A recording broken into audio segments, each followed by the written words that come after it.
Study then be ready to do. पहले minute study कीजिए, सूक्ष्म अध्ययन कीजिए, उसके बाद कोई काम कीजिए। दोस्तों पिछले वीडियो में आपने पॉइंट नंबर 95 सक्सेस ओवरराइड इस सीरीज का आपने पॉइंट नंबर 95 सीखा था। इस कोर्स का आपने पॉइंट नंबर 95 सीखा था, adopt the attitude of helping others. इस वीडियो में हम डिस्कस करने जा रहे हैं do the minute study then be ready to do. What is the actual meaning of minute study?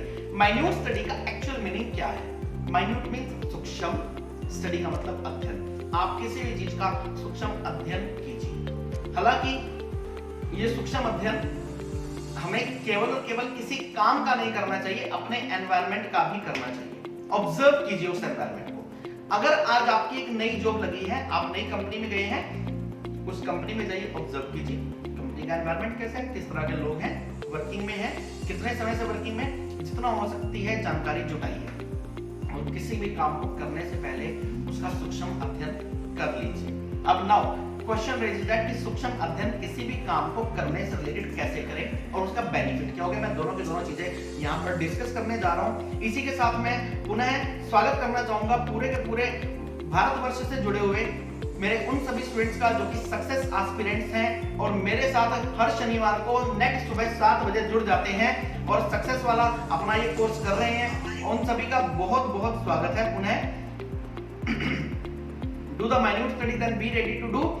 इसका मतलब ये है आपको कोई भी काम करना है तो अपने माइंड में उस काम से रिलेटेड कुछ प्रश्न लेकर आइए। जितने ज्यादा प्रश्न होंगे आपके उस काम की उतनी अच्छी माइन्यूट स्टडी होगी। ये प्रश्न किस तरह से होंगे? कब, क्यों, कहां, कैसे, क्यों, किसका, किसकी, दैट्स इट। कब, क्यों, कहां, कैसे, किसका, किसकी, क्यों, ऐसा सब मिलाकर जितने भी क परिवार वाले हमारे शब्द हैं, जिनको इंग्लिश में हम WH फैमिली बोलते हैं, व्हाट, वेयर, हु, हुम, हाउ, इन सभी वर्ड्स को अपने माइंड में उस पर्टिकुलर वर्ड के लिए, उस पर्टिकुलर टास्क के लिए, उस पर्टिकुलर असाइनमेंट के लिए, उस पर्टिकुलर प्रोजेक्ट के लिए अपने माइंड में ले आइए। एग्जांपल, आपके परिवार में एक शादी है, आप एक नया बिजनेस एस्टेब्लिश करना जा रहे हैं, आप अपने लिए एक नया मकान खरीदने जा रहे हैं, आप अपने लिए एक नया मकान कंस्ट्रक्ट करने जा रहे हैं, आप किसी नए प्रोजेक्ट में हाथ डाल रहे हैं, आप किसी के साथ पार्टनरशिप करने जा रहे हैं, आप कहीं पर कोई सर्विस ज्वाइन करने के लिए जा रहे हैं। हमारे सामने बहुत सी ऐसी सिचुएशंस आया करती हैं, हमारे सामने बहुत सी ऐसी सिचुएशंस आया करती हैं जब हम अपने लिए बहुत से कंफ्यूज्ड रहते हैं। तो दोस्तों सक्सेस के रास्ते में कभी भी कंफ्यूज नहीं होना। मैं उसका आपको ये मंत्र दे रहा हूं, minute study, minute study, minute study करनी होगी आपको। कैसे? आप केवल और केवल ये सोचिए कि मैं जो भी काम करने जा रहा हूं ये मैं क्यों कर रहा हूं, कैसे करूंगा, इसका क्या बेनिफिट रहने वाला है, इसमें कौन कौन मेरे साथ मेरा सहयोगी हो सकता है, मेरे इस काम को करने से किस किस को बेनिफिट मिलने वाला है, मेरे इस काम के होने से या ना होने से क्या क्या प्रभाव पड़ने वाला है। यानी कि हर प्रकार का क्वेश्चन उससे रिलेटेड नोट कर लीजिए अपने पास एक पेपर पर। क्या होने वाला है, एक कागज लग जाएगा और मैं तो ये कहूंगा अगर आप एक मोटा रजिस्टर लगा लें A4 साइज वाला जो लगभग 300-400 पेजेस का हुआ करता है, एक बार मार्केट से हैवी रजिस्टर परचेज कर लीजिए। जिंदगी में जितने भी काम करने हैं, जिंदगी में जितने भी डिसीजंस लेने हैं, उन सभी की माइन्यूट स्टडी उसके ऊपर नोट कर लिया कीजिए। 10 मिनट लगेंगे, 20 मिनट लगेंगे, लेकिन आप किसी भी काम को करने से रिलेटेड, आप किसी भी काम को करने से रिलेटेड एक्चुअल रिजल्ट पर पहुंच पाएंगे, whether I should do it और नॉट। मैं एक एग्जांपल देता हूं।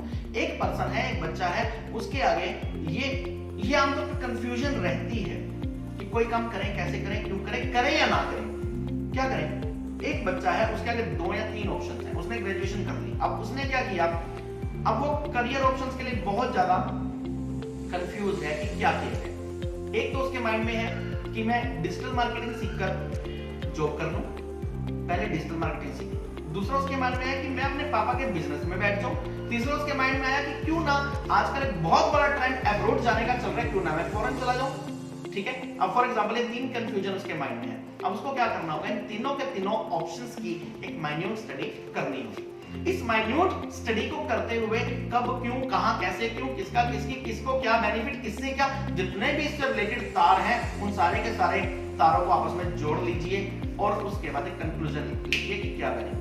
Late us take the example. एक माता पिता हैं, उनका एक बेटा है, एक माता पिता है, उनका एक बेटा है। माता पिता की फैमिली पोजीशन ज्यादा स्ट्रॉन्ग नहीं है। माता पिता ने ये सोचा कि हम अपने बच्चे को ग्रेजुएशन करवाकर यहीं पर इंडिया में एक जॉब करवाएंगे, और बच्चे ने कहा नहीं मैं तो फॉरेन जाऊंगा। माता पिता की चिंता ये कि अगर हमारा बच्चा फॉरेन चला जाएगा, इकलौता बेटा है, कोई भाई नहीं है, कोई बहन नहीं है, अगर ये फॉरेन चला जाएगा कल को हमें पूछेगा या नहीं पूछेगा, हमें फॉरेन बुलाएगा या नहीं बुलाएगा। मैं दोस्तों इसके अंदर एक एग्जांपल दूंगा, वो एग्जांपल झकझोरने वाला है।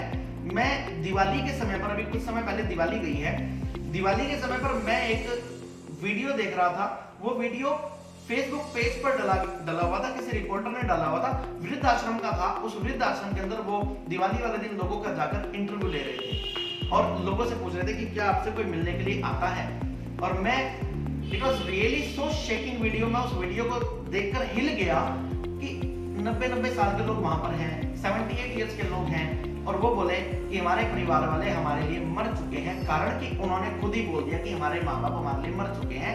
एक अकेला व्यक्ति 78 साल की उम्र में, 80 साल की उम्र में, 82 साल की उम्र में वृद्ध आश्रम में रह रहे हैं, अपने एक अच्छे परिवार का, हमारे जिला यमुनानगर के अच्छे परिवारों के व्यक्ति वहां पर रह रहे हैं। It was quite shaking. तो माइन्यूट स्टडी कर लीजिए कि हमारा बच्चा कल को हमें पूछेगा या नहीं पूछेगा अगर फॉरेन चला जाता है, उसका नेचर क्या है, उसका बिहेवियर क्या है। आजकल समाज में ऐसा हो रहा है। आप एक बिजनेस खोलना चाहते हैं, माइन्यूट स्टडी कर लीजिए। क्यों खोलूं, कहां खोलूं? It is just like the same system कि मैंने SWOT एनालिसिस के ऊपर भी एक वीडियो बनाया है। SWOT एनालिसिस के वीडियो का मैं लिंक इसमें आई बटन में दे देता हूं, इस पर आप क्लिक करके SWOT एनालिसिस के वीडियो को भी अच्छे से देख लीजिएगा। ये भी SWOT एनालिसिस ही है एक तरीके से, लेकिन SWOT एनालिसिस एक ऑफिशियल मेथड है। मैंने आपको एक मैन्युअल स्टडी, एक अनऑफिशियल मेथड बताया। आप जिंदगी के छोटा सा छोटा डिसीजन लेते समय भी इसको डिस्कस कर सकते हैं। हाँ, परिवारों में कुछ कंफ्यूजन किस स्टेट में हुआ करती है। लड़के के लिए लड़की देख रहे हैं, 4 रिश्ते आए हुए हैं, 5 रिश्ते आए हुए हैं, और सारे के सारे हमारे लेवल के हैं, हमें लगता है कर लिया जाए। लेकिन किसी की लड़की गवर्नमेंट जॉब में, किसी की बेटी प्राइवेट जॉब में है, कोई हमारे पड़ोस के हैं, कोई नजदीक के हैं, कोई दूर के हैं, कोई हमारे रिश्तेदारी के थ्रू है। इन सबका एक तरीके से माइन्यूट स्टडी कर लीजिए कि मैं अपने बेटे की मैरिज यहाँ पर क्यों करूं या अपनी बिटिया की मैरिज यहाँ पर क्यों करूं। ठीक है, ये माइन्यूट स्टडी कीजिए, उसके बाद अपने काम पर आगे बढ़िए। सक्सेसफुल होने से इस दुनिया की कोई ताकत नहीं रोक सकती। ब्रह्मांड की सारी शक्तियां जो आपको निशुल्क, फ्री ऑफ द कॉस्ट आपके साथ चलती हैं, जन्म के समय ही आपके साथ भेज दी गई हैं, सारी की सारी शक्तियां आपकी हेल्प करेंगी। दोस्तों, पॉइंट नंबर 96 मैंने आपके साथ डिटेल में डिस्कस किया। Do the minute study, then be ready to do. हाँ, अगर आपको मेरे वीडियोस पसंद आ रहे हो तो दोस्तों इनको अपने सभी मित्रों में, फ्रेंड सर्कल में ज्यादा से ज्यादा शेयर कीजिए और लोगों को सक्सेसफुल होने के रास्ते पर लेकर चलिए। इन्हीं शुभकामनाओं के साथ आपका मित्र, आपका शुभचिंतक और आपका गाइड उमेश अरोड़ा, इंग्लिश गुरु।